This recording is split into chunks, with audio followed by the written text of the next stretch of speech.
for you today. Very nice. I was like, I hope messy curls are okay. I love yours. Your texture is fun. Your color is fun too. Yes.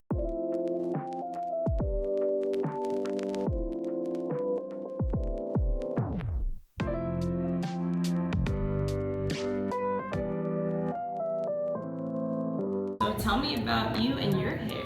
I started embracing my texture about 4 years ago. 5 years ago now. I am an influencer in Japan for curly hair, but right now I've bleached it many times, about 3 times over here. Okay. I'm trying to grow it out just because I kind of want to see how my waves and curls look like without too much color. So I'm trying to go a little bit short. I'm going to show you a picture. These are the inspo I have. Oh, cute. I think I want to go more for a bob rather than I was looking at like a shaggier cut before, but something like this. Structured bottom. Yes. With like kind of sort of the rounded layers, give it texture and give it body, but kind of more of that you can see the line. Even if it's not like a perfectly straight one, a little bit curved, right? Yes. So it kind of grows out to a U shape. Yes. Okay, that's really cute.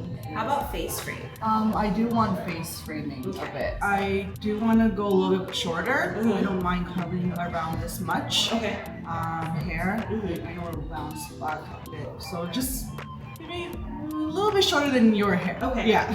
So like, is like collar bump kind of ideal where it's like grazing your shoulder? Yes. So as long as it kind of touches your shoulders and your collarbone a little bit, that feels good to you. Yes. Okay, gotcha. Maybe I do want to go a little bit shorter, but can I decide a little bit later? Like, okay. Yeah, we can do that. Okay. Hair might bounce up. Right. Obviously after the cut, and I wash and style you and dry you. Right. So we'll kind of go from there. I usually like to consider your comfort zone a little bit, and also like when the last time was, which I think was in the summertime, right? Yes, So it was too long. Yeah, it was in July. Okay.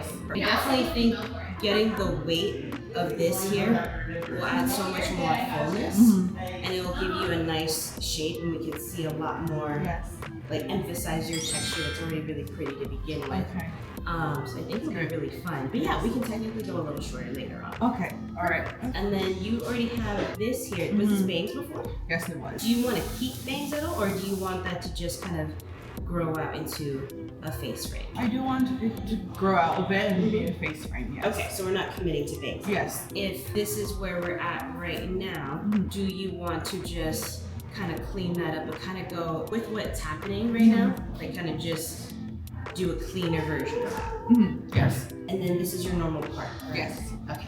How is your routine? I know you love to play with product. You have your own product line, right? Yes, I do. That's really cool. Thank you for checking it out. Yeah. So tell me about how you go about taking care of your hair and styling it. Well, I do about once a week for wash and style, and then I just kind of refresh throughout the week. I use lots of different products just so I can try it out right now. So I usually do like the LOG method, so like some type of leave-in conditioner, a little bit of oil, and then a gel.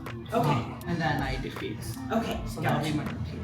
When you do the, like let's say it's wash day, you shampoo and condition in the shower. Do you hop out of the shower and then do all those stylers outside the shower, or do you do it inside the shower? It's outside, but it's like pretty much inside because it's like soaking wet. So I don't flop or anything. I just go with like really wet hair usually. Okay. Yeah. Got it. Yeah. I think for fun, if you want to hear me and how I teach clients how to do their hair, I like to add water as we go. Okay. So if you want to feel my hair, go ahead and feel my hair. And you can even guess how many products are in there. It's really soft. First thing you notice, right? Do you feel product in there? Not really. Like there's no like tackiness or cast. Yeah, cast. Yeah. Okay. So it's very touchy. Yes. But obviously I still have curl. This is, I want to say day 3 hair. Okay. Maybe almost day 4. And I haven't refreshed. Oh wow. Yeah. Oh wow. Okay. So part of it for me is not just how you style it, Right. Yeah. but how you maintain it and care for it in the days in between washes. So for me, the method I go about it is water, product, water, product. So if you're in the shower, you've shampooed, you've conditioned, you've rinsed everything out, you can essentially, split your hair in half You can do, as few sections as you want. Some people do 4. But whatever sections you're working on, let's imagine there's a shower head here and there's running water going over my hair, and you get the soaking wet, right? And just get it soaking wet and detangled, and step away from that water for a second. You can add your leave-ins, your creams, whatever you use first. And I like to add it to the ends first. Okay. Because this is where it's the driest and oldest part of your hair. Whereas up top, this is the newest, healthiest part of your hair. It doesn't really need as much product as down here. Plus, you don't want to feel too oily or weighed down here, especially like volume. So what I'll do is I'll get usually like a quarter size amount of product at a time, maybe more depending on what I'm using, and just add it on the ends and work my way up, so that by the time I'm at the top, there's really little to nothing in my hair. I can kind of detangle it or make sure I added it all to that section. Quick dip under that shower water, and then move on to something like gel. Do the same exact application. Quick dip. Repeat everything I just said on the other side, and usually I go in with like a lightweight foam right on the top, but I don't add water. I see, okay. Yeah. That's so exciting. So that's why my hair feels as soft as it does, because it's, for me, textured hair.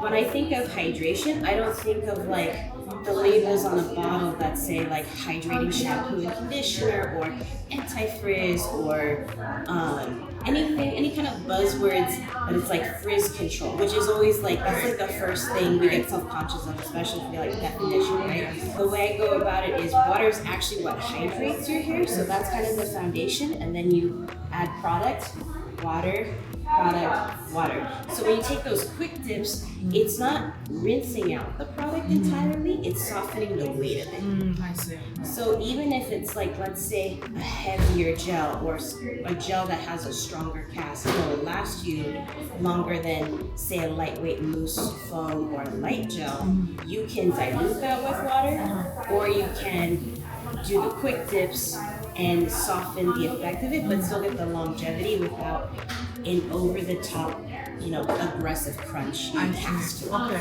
all right. Yeah. Okay, Perfect. makes sense. I would love to try something new. Yeah, and I would love to know how my followers experience something new as well. So that's great. Yes. I always say try it and experiment with it. I think the way I kind of like to describe it to clients is it's the difference between, like, everyone benefits from skincare, right? Whether you wear makeup or not, everyone can benefit from some kind of basic routine. Same thing with shampoo and conditioner. So that's a bare minimum thing.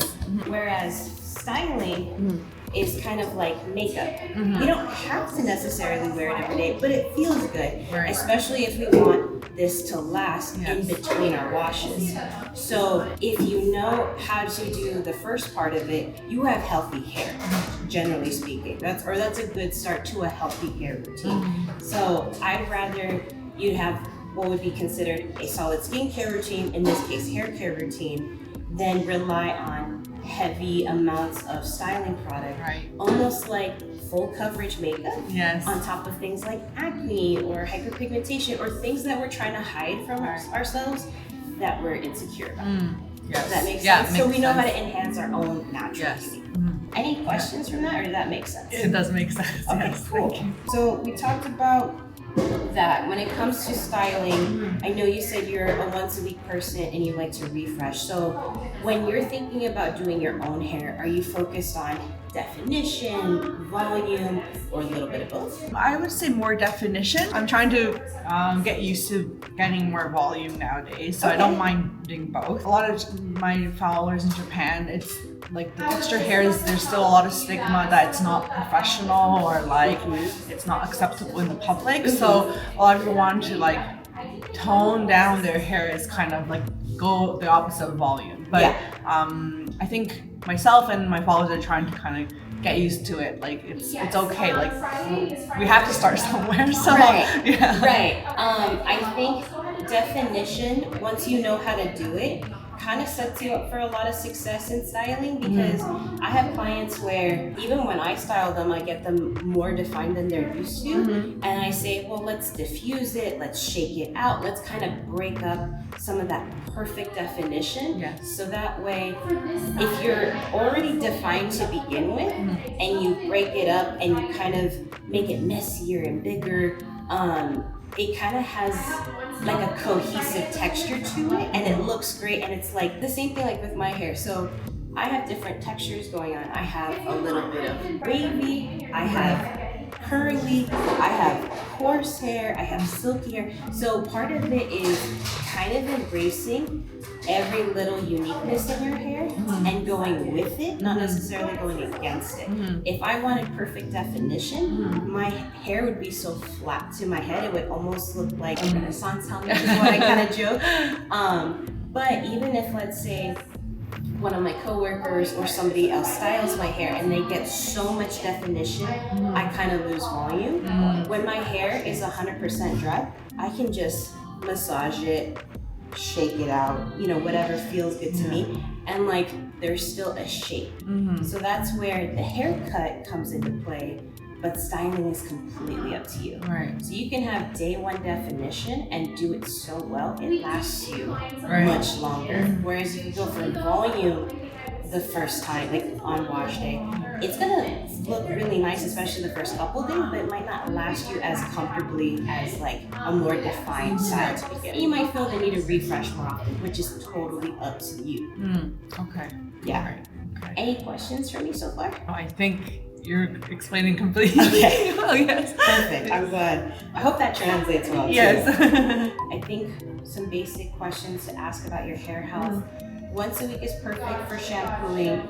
If you wanted to do twice a week, you can. You don't necessarily have to, but some people do enjoy that. For me, it's like every 5 days I average.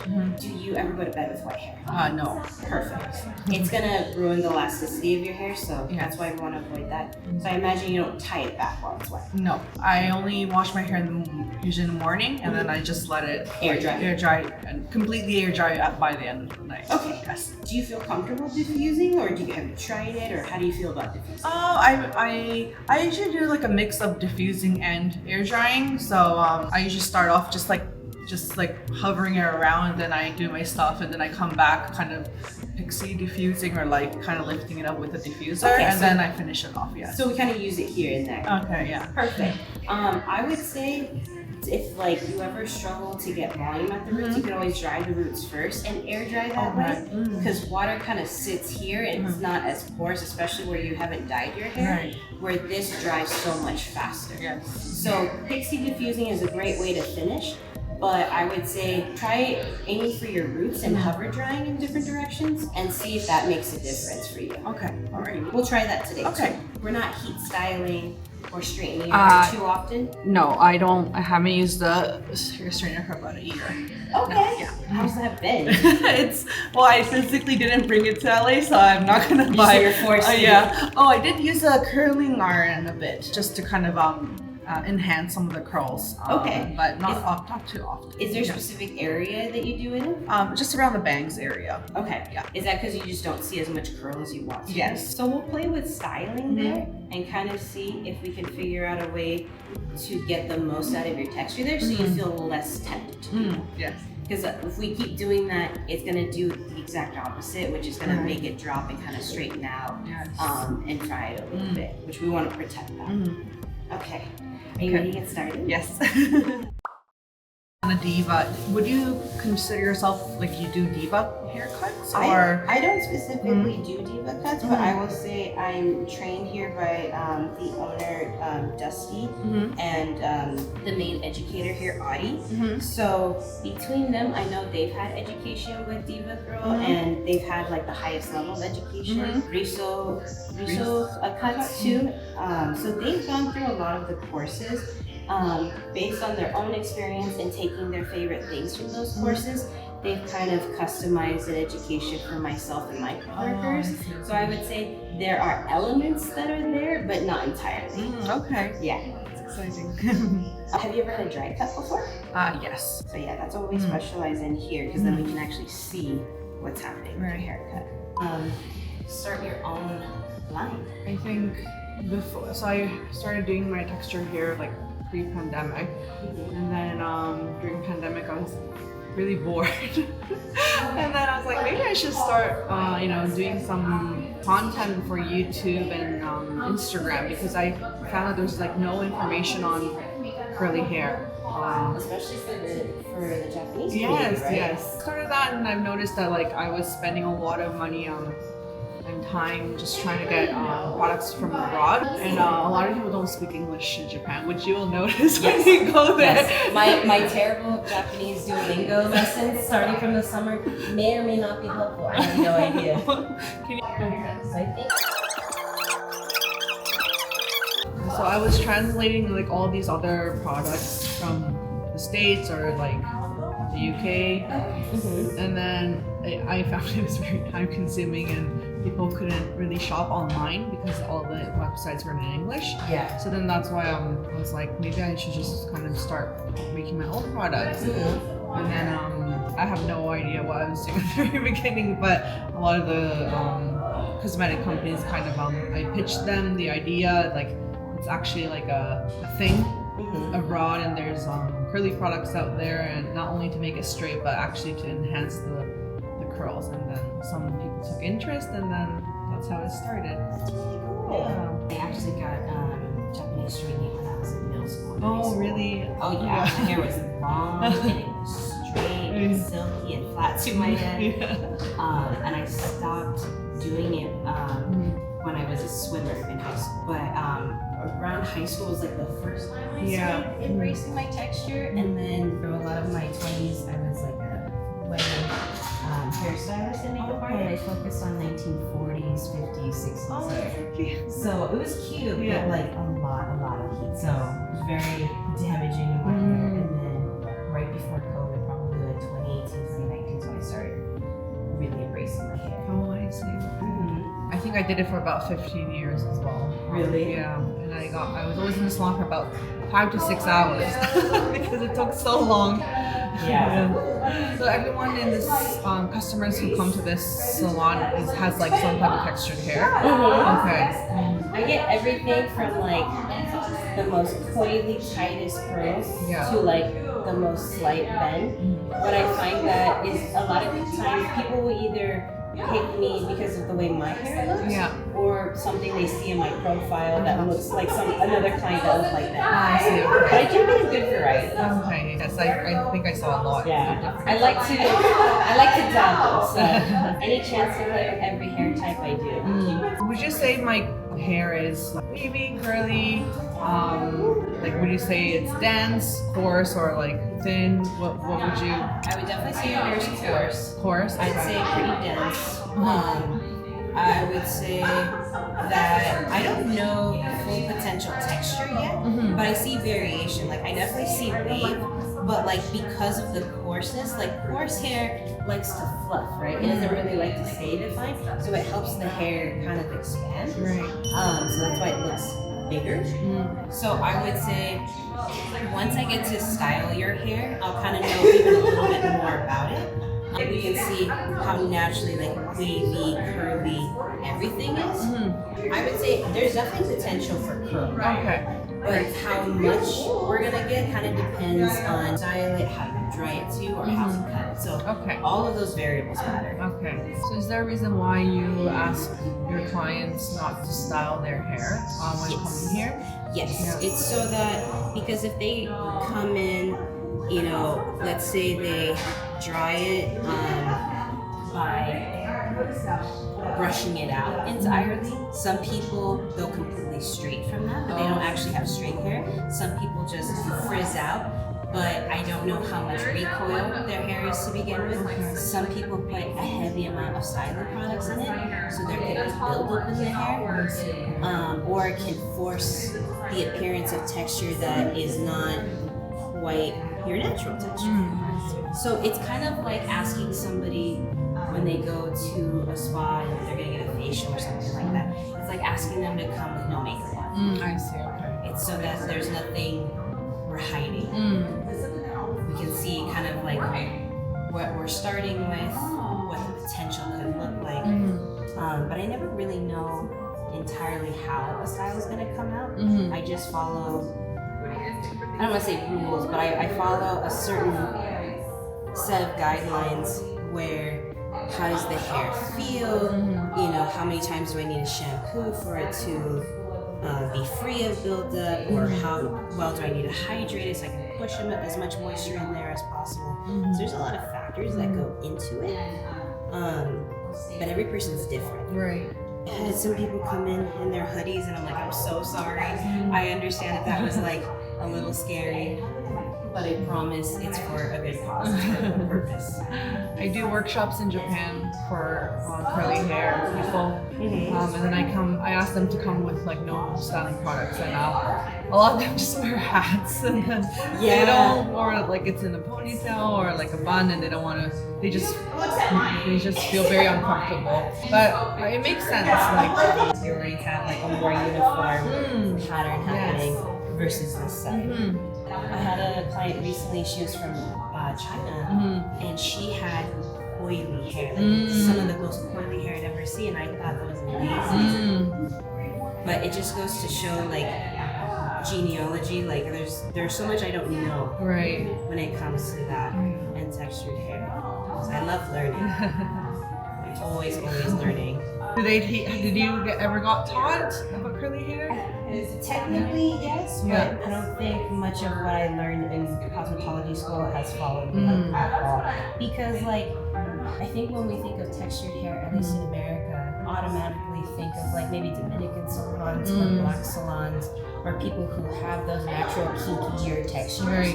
And then a lot of times they do the blowouts, or they do the Dominican blowout, or pressing the hair. So it's not a curly hair salon in the sense that you're walking out with your curly hair, unless you find somebody who specializes in curly hair. So like nowadays there's more curly hair salons, but I don't think it's super rare to find a salon like ours where every single stylist here specializes. So like it's a little quiet at the moment, but like later on in the day, you might see that every person walks in has different textures to hair. Oh, that's so exciting. And like, I remember the first time I walked in here was for my job interview, and I was like, oh my gosh, I feel like I'm at home. And I swear, if I didn't get the job immediately, I think I would have been a client without a doubt, and with no hard feelings. Because I just felt seen, I felt relevant. Yes. It felt validated. So I think that's something that's rare where it shouldn't be, but slowly the industry is changing. Like now, anytime I find a curl specialist online, I try to follow them, even if we have very different methods, even if we have very different ways of going about teaching clients, or philosophies, whatever you want to call it.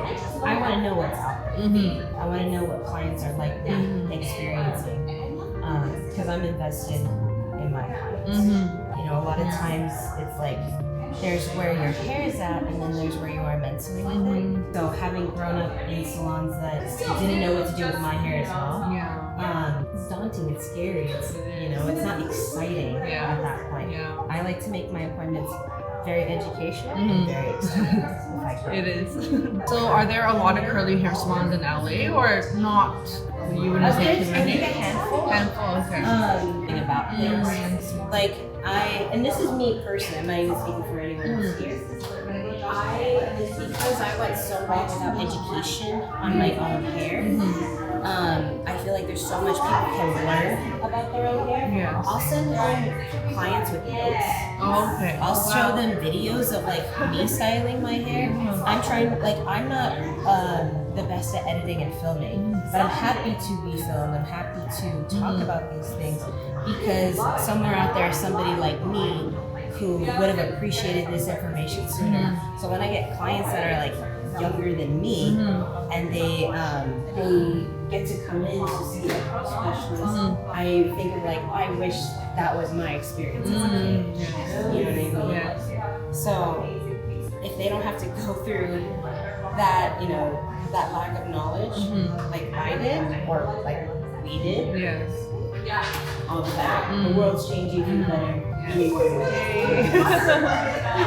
We wish we had more stylists like you in Japan. Oh, Yeah. Would you say your customers or people who come to the salon are mostly women, or like it's like all genders? Like I would say it's women dominant, Yeah. but all genders come in. I see. Like I purposely made it a point that as long as the client was comfortable, hey, do you mind if I take pictures? Do you mind if I film this? So that way other people who could relate to them could feel seen. Yeah. So, I mean, even like women who have salt and pepper hair, I posted them and they started coming in. Men's cuts, queer people, like anytime they're comfortable with me showing off their end results is a win, because they, you know, they get to be the forefront of people who are hesitant to like come in. How's this feeling? Yeah, it feels great. I can already feel like it's a lot lighter. Yeah, right. Yeah. I like how it's more like blonde on the. It was kind of getting a little bit sparse. So yeah. Yeah, just probably from the bleach. Which bleaching can be fun, but not like not back to back. Yeah. Oh, wow. Yes. So even though there's like nothing in it, Right. there's a kind of a uniformity to it in the way it falls That's really good. to play. I like how it's like really round on the bottom as well. It makes for a nice Yeah. too. Okay. All right. Yeah. You ready for the shampoo?